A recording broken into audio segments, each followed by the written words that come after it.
Measuring History presents Galileo Begs for Mercy. Dum dum dum. Yes, one of the most important trials held by one of the most important trials in history. It was held in Rome at the Roman Inquisition against Galileo for his book, The Dialogue of Two World Systems. And basically, in the dialogue, he advocated for Copernicus, and he fictionally sort of described the Pope as the person describing or advocating for a Ptolemy's system, where the Earth was the center of the solar system versus the Sun, which was what Galileo was trying to prove. And he had permission to write the book. He started out in 1623 when Saturn was conjunct Uranus, and also when Uranus was square Pluto. And we see in his chart, Uranus-Neptune is the dominant aspect there, and then when we look at it just from the outer planets, Jupiter, Uranus, Neptune, and Pluto, we see how the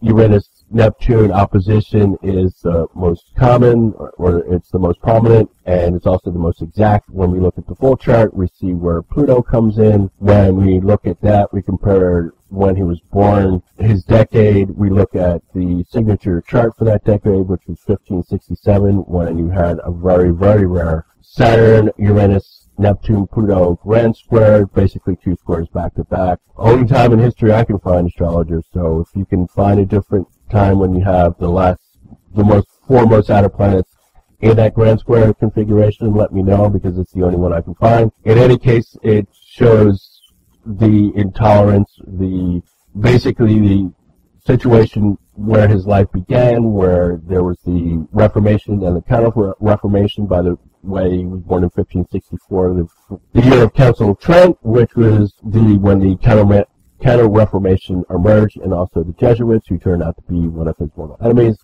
So we're just going to look back and forth between his natal chart and the chart of 1633, and when you look at it, just the outer planets, you see that the Saturn-Pluto opposition of 1631, still active in 1632 and 1633 when the book was published and then banned, and then when he went to trial, that the particularly Saturn-Pluto will do its part on the other end of the Uranus-Neptune opposition, but basically the Saturn-Pluto opposition lights up the Uranus-Neptune opposition by virtue of the fact that Mars is also conjunct Neptune, so anytime that you have one planet conjunct by transit another planet, that third planet is therefore conjunct. So Pluto conjunct his natal Neptune, and then also opposite his Uranus. If any of you dabbled in astrology, you know that Saturn opposite Uranus, Saturn opposite Neptune, Pluto on top of Neptune, Pluto opposite Uranus are all going to be what they would call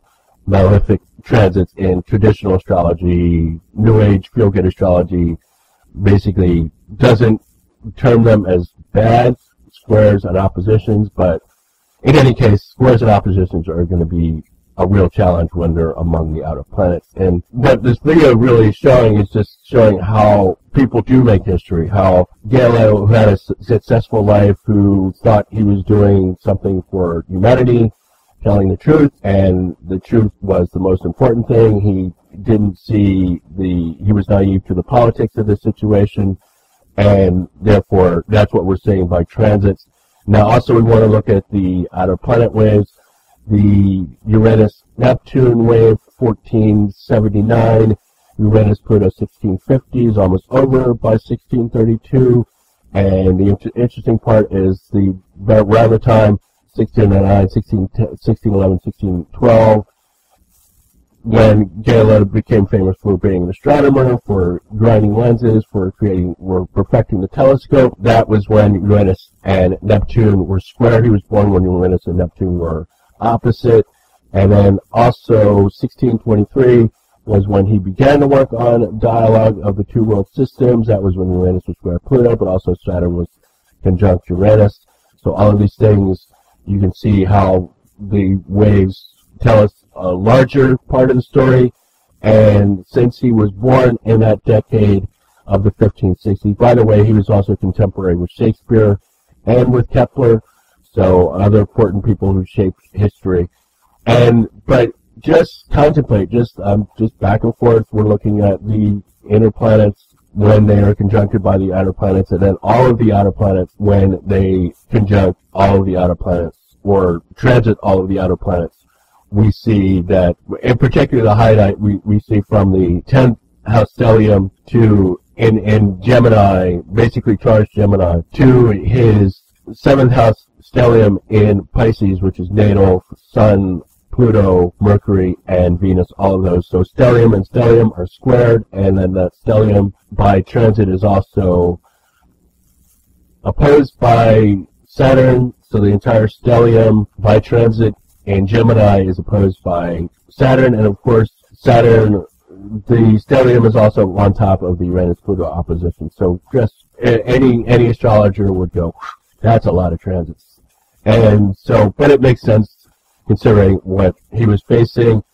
Just by the way, the inside scoop is that they showed Galileo the torture equipment. They showed what was possible. So he begged for mercy. He capitulated. He said, yes, Ptolemy's right. He knew there was wrong. But he was jailed, held under house arrest in Rome, and then finally released in 1633 that year, told he could not write about world systems, planet systems anymore. He went on to write about physics, set the foundations for physics for Newton, even though he was going blind. He was blind for about the last 5 years, completely blind for about the last 5 years of his life, and had his children help him finish the book.